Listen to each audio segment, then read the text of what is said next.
Hello guys, welcome to my Advent Tech channel. Today I am going to show in this video how to install .NET Framework 3.5 on your Windows computer or laptop.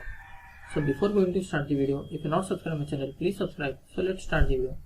Guys, if you want to install or turn on the .NET Framework on your Windows computer or laptop, then I will show you how to do this. First of all, you have to click on Start menu. Then type here Control Panel.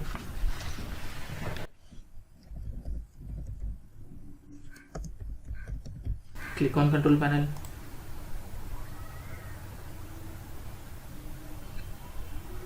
In this you can see here View by, it is selected as category. If you are in your PC, if it is selected as large icon or small icon, you just need to select as category.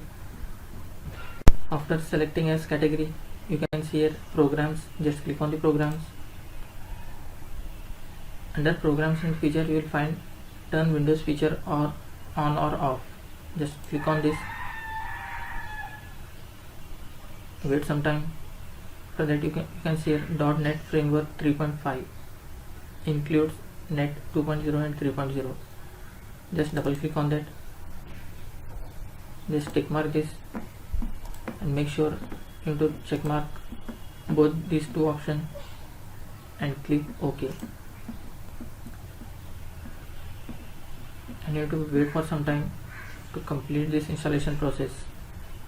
Guys, you can see here let Windows Update download files to you. Before clicking this option, you have to make sure that you have connected to the internet. After connecting to the internet, just click on this option and it will start it downloading. You have to wait for some time to complete this process. After completion of this, once you have to restart your laptop or PC. After restarting your laptop or PC, hope your .NET Framework 3.0 will be installed. That's it guys. Thanks for watching. Hope if you like this video, please like, share and don't forget to subscribe.